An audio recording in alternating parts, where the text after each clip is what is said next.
یہ تو آپ تقریباً سب کو پتہ ہوگا کہ یوسف علیہ السلام دنیا میں سب سے خوبصورت انسان تھے، لیکن یہ شاید ہی کسی کو پتہ ہو کہ دنیا کی سب سے حسین عورت حضرت حوا تھی۔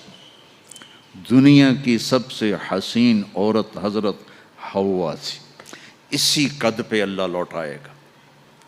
آدم علیہ السلام کا قد، یوسف علیہ السلام کا حسن و جمال، داؤد علیہ السلام کی سریلی میوزیکل وائس، عیسیٰ علیہ السلام کی جوانی 33 پر فل سٹاپ لگ جائے گا۔ 33 بلین سال کے بعد بھی آپ 33 کے ہو گے۔ اور پانچویں چیز سب سے اعلیٰ، حضرت محمد صلی اللہ علیہ وسلم کے اخلاق۔